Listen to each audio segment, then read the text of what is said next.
Well, good evening to all pro wrestling fans from all around the world, of all shapes and sizes. Welcome to another Pro Wrestling Talk, brought to you by Blitzball Champ Gaming here on the U to the Tube. I'm your host, Blitzball Champ Jason Ingram. So, I finally got around to watching both nights of this very special event. And I had to review it. Maple Leaf Pro Wrestling is here in full effect.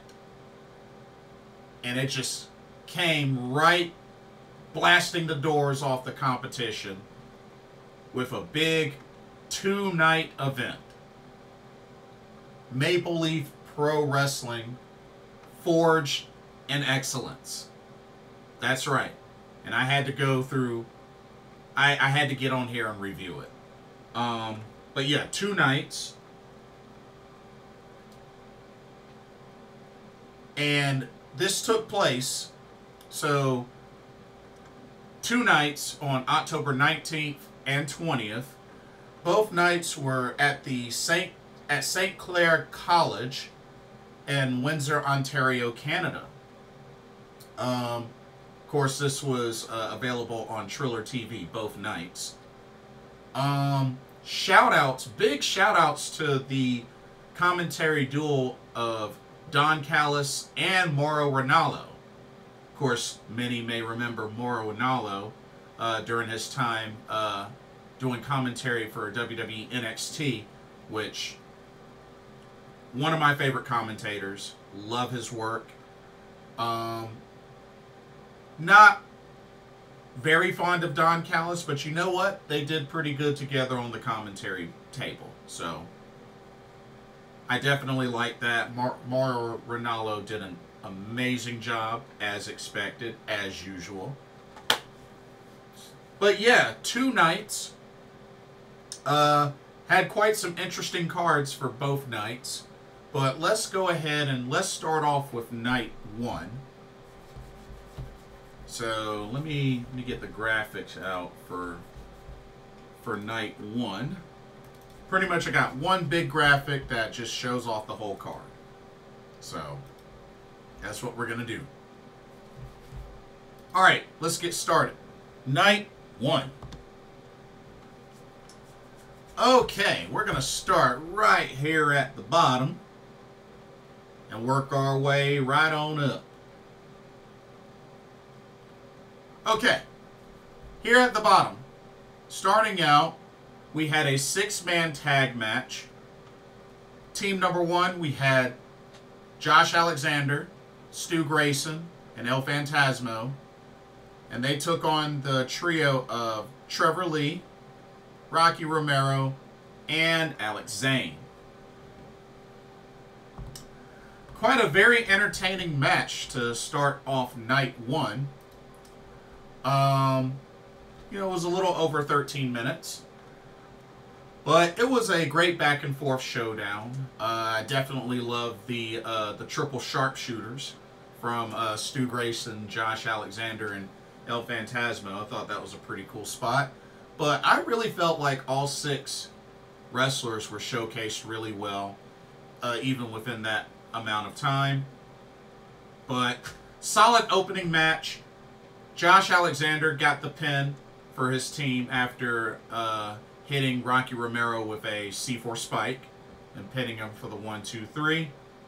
Yep, Josh Alexander, Stu Grayson, El Phantasmo, your winners to open up Forged in Excellence night one. So, really solid there. Solid match. Alright, next up, we had this match right here. We had Bhupinder Gujjar taking on QT Marshall.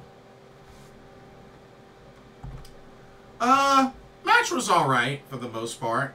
Of course, Harley Cameron was in QT Marshall's corner. Wasn't a crazy long match. I mean, it was decent. The crowd was greatly behind Bhupinder Gujjar. But yeah, just a little over 8 minutes, about eight minutes and 20 seconds. But match was all right. I mean, not a whole lot crazy there, but QT Marshall did get the victory. Hit Gujjar with a diamond cutter. Hit him with a diamond cutter. Pinned him for the 1, 2, 3. So, not really that surprised at the outcome, to be honest with you. But it was an all right match. Nothing really too crazy.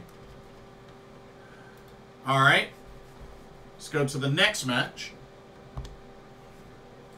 All right, it's gonna be this one right here. We had a fatal 4-way. Laynie Luck versus Taylor Rising versus Aurora Teves, or Teves, or however you say that, and Kylie Ray.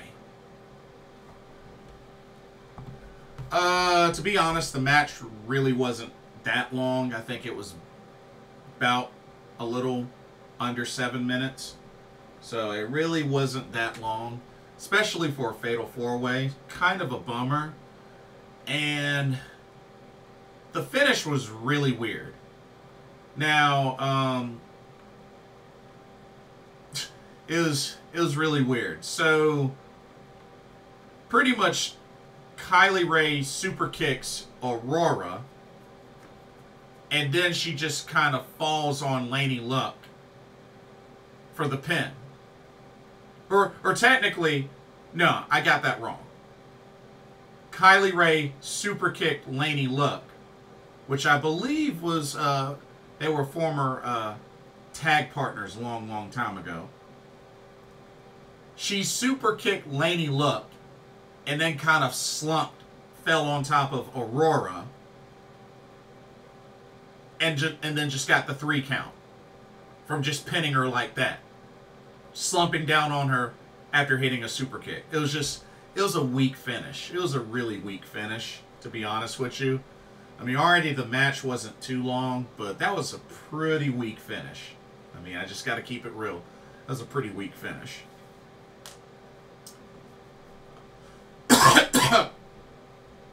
Okay. Let's move on to our next match. We had a title match next. Check it out. All right, right here in the middle, we actually had ourselves a fatal 4-way for the IWGP Junior Heavyweight Tag Team Championships. As the champions, the Intergalactic Jet Setters of KUSHIDA and Kevin Knight took on the team of Rogue Squadron, which is Rohit, Raju, and Sheldon Jean. The team of Aiden Prince and Reverso. And the team of Brent Banks and Johnny Swinger. This was a very action-packed match. Very entertaining from start to finish. A little over 16 minutes, but like I said, I enjoyed the mess out of this match. I really liked how well each of the teams were showcased. Especially, I really liked Aiden Prince, Reverso.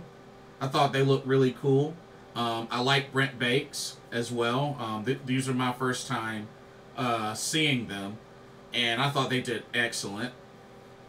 Johnny Swinger, familiar face, of course. But, and of course, Rohit, Raju, Sheldon Jean, Rogue Squadron were pretty much the heel team in this match. But this match was awesome. Action-packed from start to finish. But KUSHIDA gets the pin on Johnny Swinger after hitting a perfect timing double team finisher. But yeah, Intergalactic Jet Setters still your IWGP Junior Heavyweight Tag Team Champions. Not really a surprise there. I figured they were going to retain. But at least it was pretty cool to see those tag titles defended at Maple Leaf Pro Wrestling. Okay, but we're not done. with the title matches, because we actually had one more right afterwards. Check it out. Alright, meet in the middle right here. We had the PWA Champions Grail up for grabs. You had Rohan Raja taking on Jake something. You know, it was really interesting because I felt like Rohan Raja was pretty much in control throughout most of this match, especially from the beginning, you know, really working on the arm and shoulder of Jake something. And you know, he looked pretty dominant. I mean, usually you don't see Jake something in that situation, but Rohan Raja, he looked very dominant in this match. This match was about 13.5 minutes. But yeah, like, Jake something started to find a second win a little later in the match. Many may say a little too late. But when it came down to it,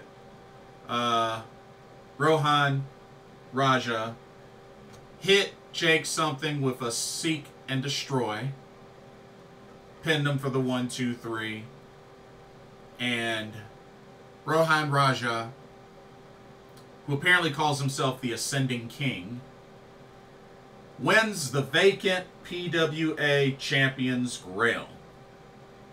So, congrats to him. But yeah, pretty good match between the both of them. I just felt like Rohan Raja was in control throughout most of the first half of the match. Alrighty. Let's go to our next match. Alright, you actually want to go right up here. So we had a tables match between Raj Dhesi, the Maharaja, and Bully Ray.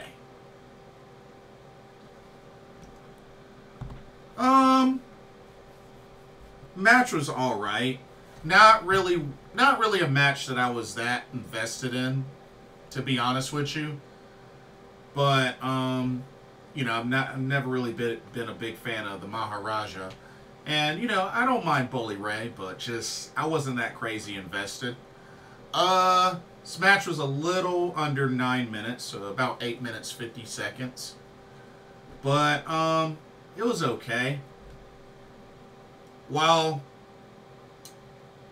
Raj Dhesi did put Bully Ray through a table successfully, unfortunately, the ref didn't see it. Because the ref was down. So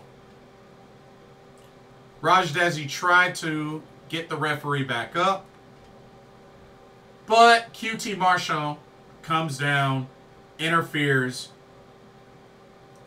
pretty much drops Raj Dhesi, pulled Bully Ray out of the table, and put Raj Dhesi there. And by the time the referee woke up and saw, you know, that Raj Dhesi was there, called for the bell, saw that he was there where the broken table was. Therefore, Bully Ray got the victory. Now, they were determined that they were going to attack him some more, but Bhupinder Gujjar rushed down to the ring for the save to be there for Raj Dhesi. So, that's how that sequence ended. But the match, Alright, let's go to our next match. Alright, you're going to want to go down one to this part here.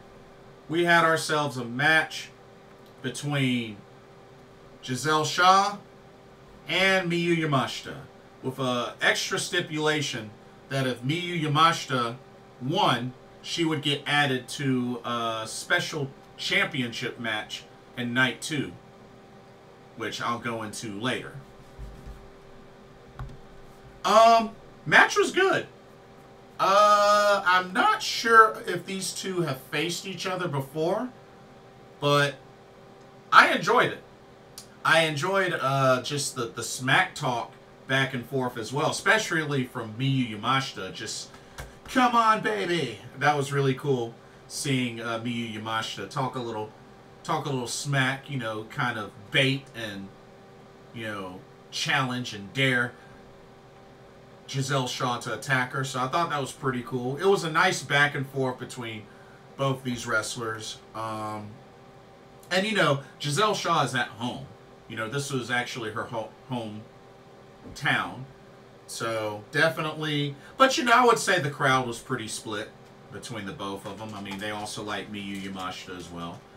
But Gisele Shaw was able to hit the denouement, that running knee strike, to Miyu Yamashita, and then pinned her for the 1-2-3.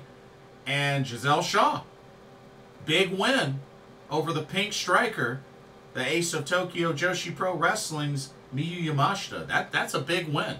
That's a very big win. Beat her clean. So, hey, that's big. That's really big.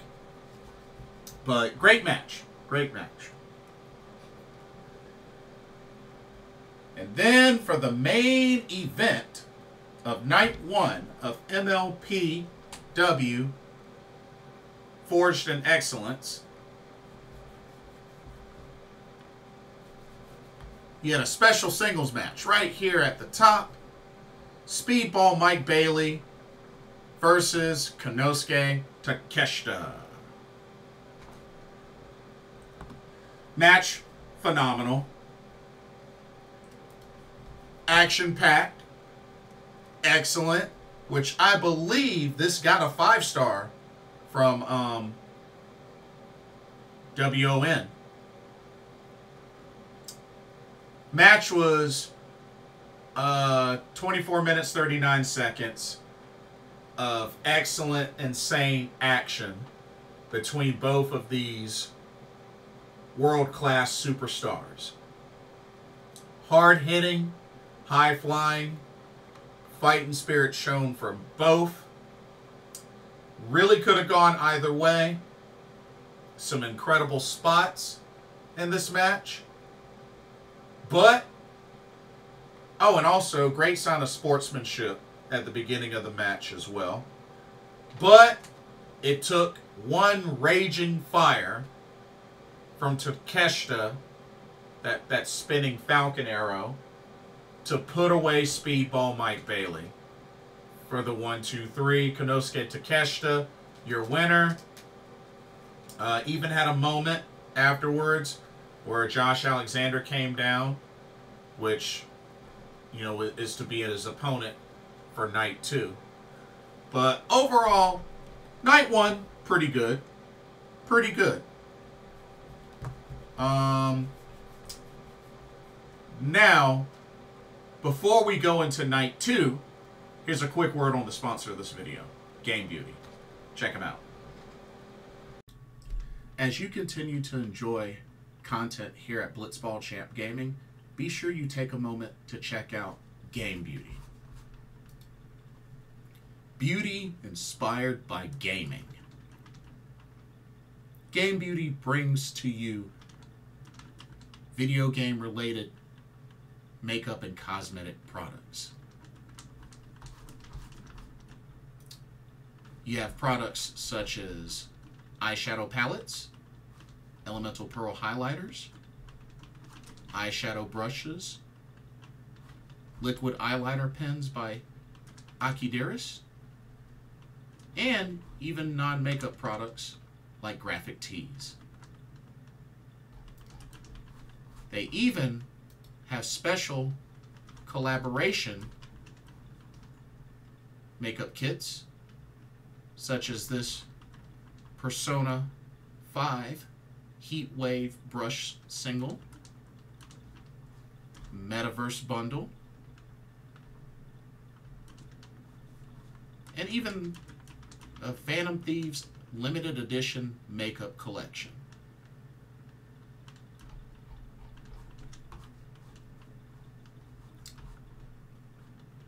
also remember that Game Beauty provides international shipping of $60 or more. And if you use the promo code BlitzballChamp, all in caps, you can get 10% off of your order. So be sure to use that to your advantage.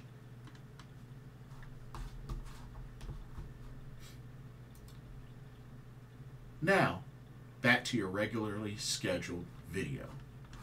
Enjoy, and thank you. Alrighty, let's shift gears to night number 2. Let's do it. Alrighty, we're going to start right here at the bottom. As night 2 started off with a trios match, you had the team of the Intergalactic Jet Setters of Kevin Knight, Kushida, teamed up with Aiden Prince. And they took on the trio of Rocky Romero, Rohan Raja, and Rohit Raju.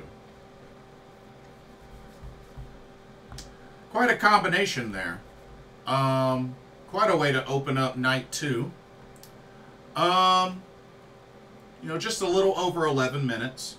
So, not too crazy long, but just a little over 11 minutes. Definitely like the chemistry with the Jet Setters and Aiden Prince. Definitely like Aiden Prince. Very, very charismatic. Quite the high flyer. Really like what I saw out of him in both nights, actually. I felt like it was interesting kind of pairing Rocky Romero with Rohan Raja and Rohit Raju, but I mean, they pretty much served as the heel trio of this match, so, you know, it is what it is. Decent match for the most part, but Kevin Knight got the pin on Rohit Raju after hitting the perfect timing double team finisher him and Kushida does. Pinned him for the 1, 2, 3. Aiden Prince, Kushida, Kevin Knight are your winners in the opening match for night 2. Alright, let's keep it going, shall we? How about a title match? So check this out down here. So we had our first title match of 3 title matches on night 2. So we had the QPW Qatar Championship, where the champion, Classy Ali, defended against El Reverso.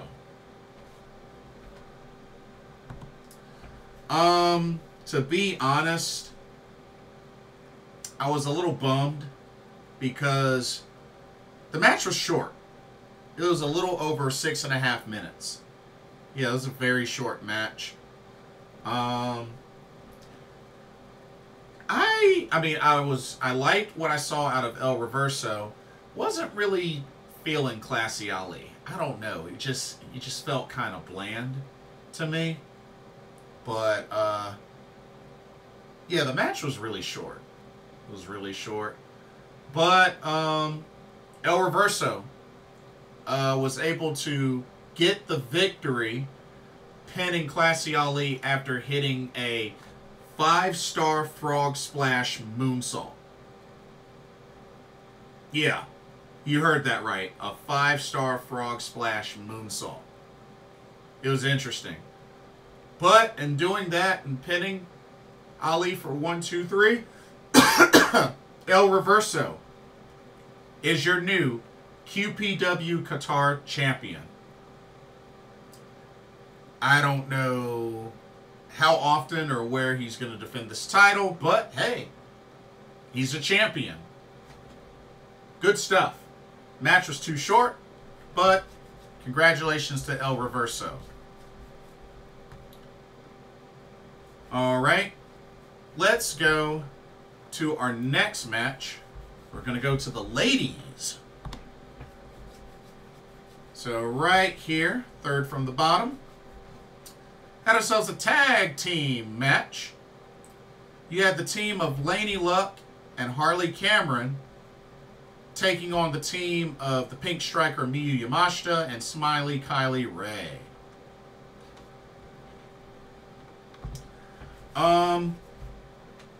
Really enjoyed seeing Miyu Yamashita and Kylie Ray team up. Felt that, you know, they had some good chemistry there. But Laynie Luck and Harley Cameron did make a good heel team for this match.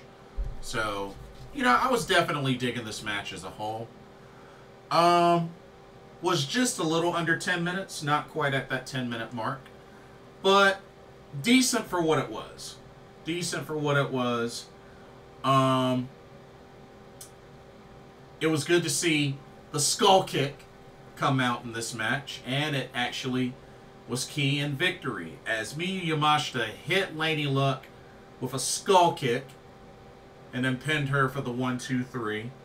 And Miyu Yamashita, Kylie Ray are your winners in this tag team match. But overall, pretty good match. Pretty good match. All right.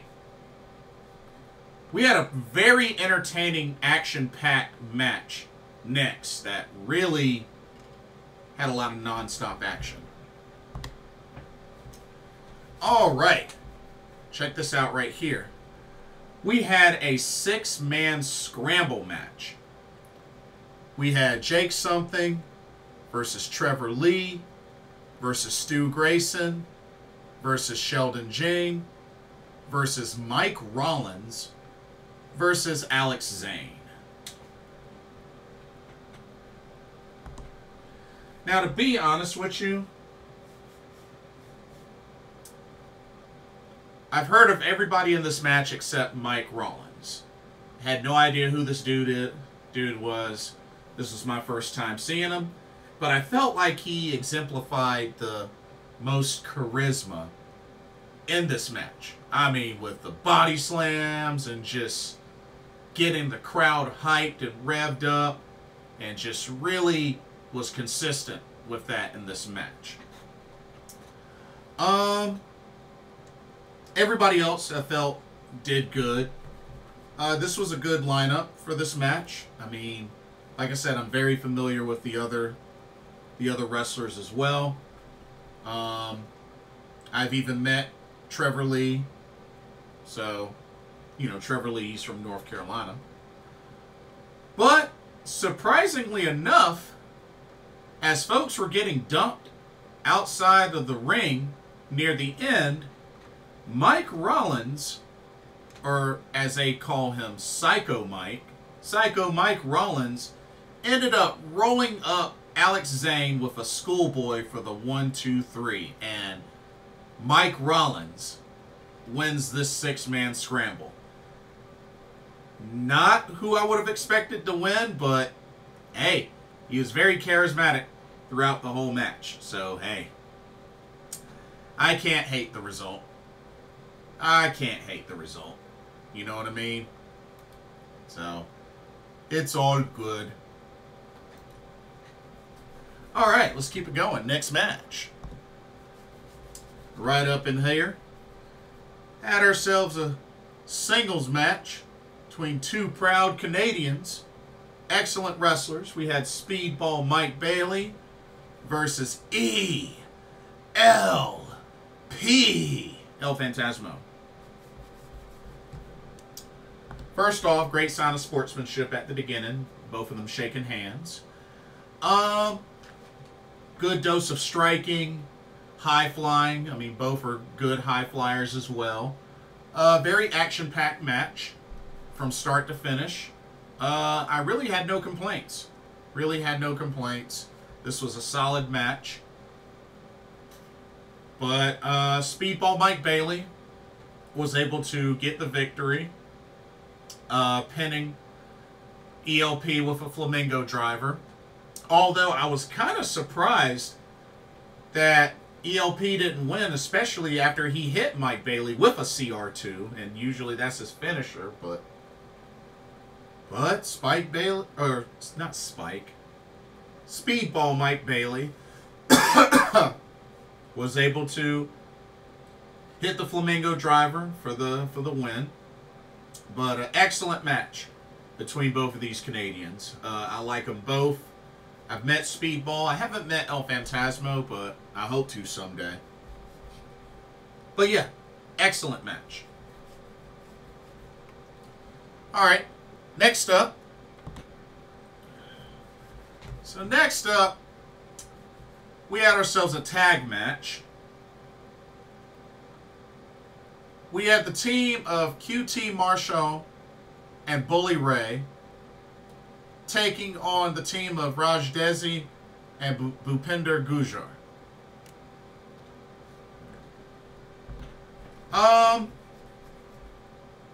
The way the match went wasn't too much of a shock, to be honest with you. A little over, almost 12 and a half minutes long. But, yeah, this match pretty much went how I thought it would, with a little bonuses that took place.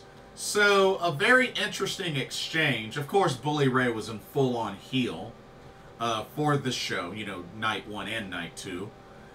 And talking smack constantly and just, you know, being Bully Ray. So, there was a segment, which apparently Scott D'Amore's mother was in attendance for the show, front row. He went over to confront Scott D'Amore's mom, and apparently Darren McCarty steps up to Bully Ray, attacks him, and then just, you know, beats him down a little bit, holds up Bully Ray, Scott D'Amore's mother, slap. So pretty much embarrassed him. Which Darren McCarty, I believe they said was a former hockey player and a wrestler. I believe that's what they said. I'm not that familiar with the guy. But pretty much took care of Bully Ray. And then Bhupinder Gujjar finished up. Was easy for him and Dhesi. Bhupinder Gujjar hits QT Marshall with a gargoyle spear. And then pinned him for the 1, 2, 3. Dhesi, Bhupinder Gujjar are your winners. So, we're able to get some revenge. We're able to get some revenge in night 2. But, yeah. An okay match. An okay match. Alright. Let's go to our next match. Back to the ladies. Right here. Second from the top. So, our second championship match of the card, we had the ROH Women's World Championship on the line. As the champion, Athena, still in her legendary run, defended against Gisele Shaw, the quintessential diva. This match was fire.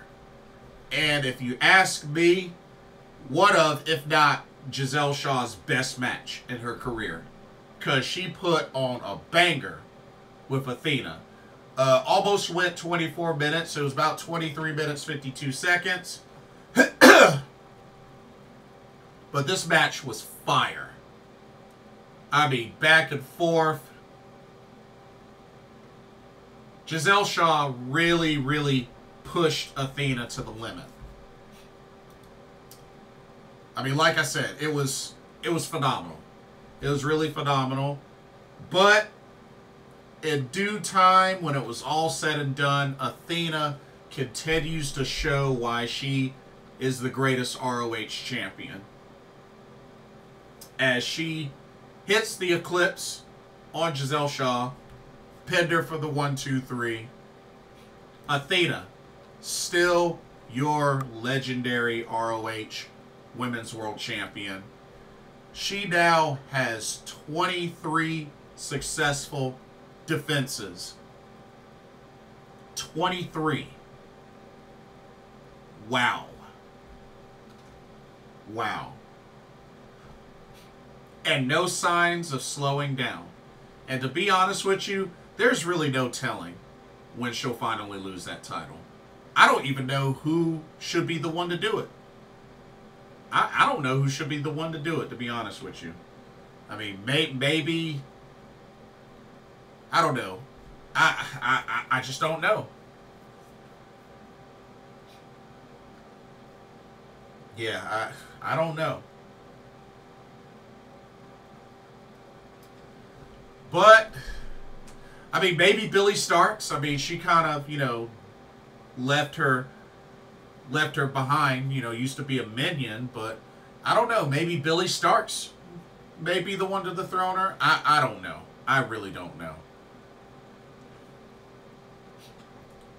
But Athena, still your ROH Women's World Champion. Okay.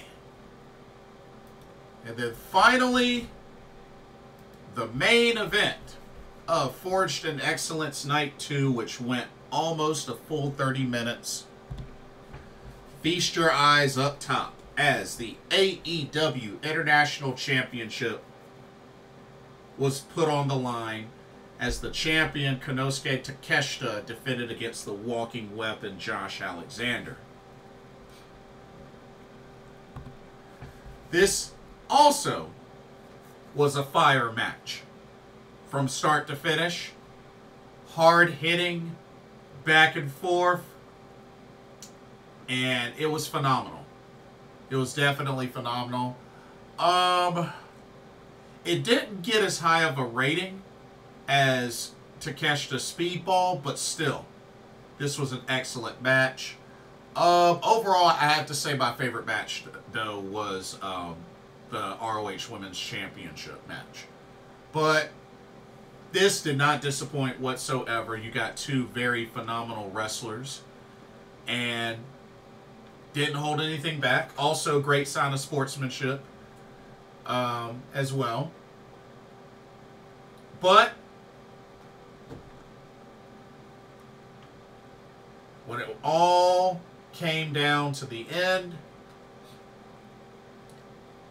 Takeshita was able to successfully defend the AEW International title. He put away Josh Alexander with a raging fire, just like he did with Speedball. Don Callis got in the ring, got on the mic for a bit, talked some smack, called out Ricochet, and then they started beating up on Josh Alexander while he was down. Ricochet comes out to make the save for Josh Alexander. He did pick up and hold up the AEW International Championship. So, who knows? Maybe Ricochet will get a shot. And, of course, you know, handshake between him and Josh Alexander. But, who knows? Ricochet may be next in line for a title shot. But, we shall see. But that's how they closed out Night 2 of MLPW Forged in Excellence. Great show. Great show overall. You know, got the combo deal with Night 1 and Night 2. Which night did I think was better?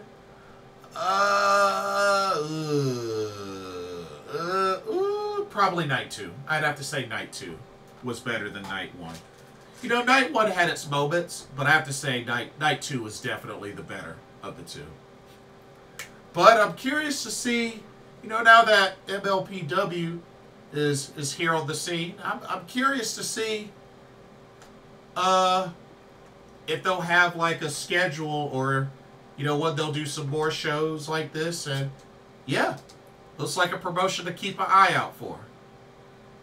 So anyway, that's all that I have for this video. Don't forget to check out Gay Beauty when you have a chance. And what did y'all think? What did y'all think of MLPW Forged in Excellence? Did you like both nights? Which night did you like better? Let me know your thoughts. But yeah, like, comment, subscribe, hit that notification bell. Thank you so much for watching. Hope you enjoyed the video. For another Pro Wrestling Talk, brought to you by Blitzball Champ Gaming here on the U to the Tube. My name is Jason Ingram. Hope everybody has a blessed day tomorrow, and I will see y'all in the next video and or live stream. Peace.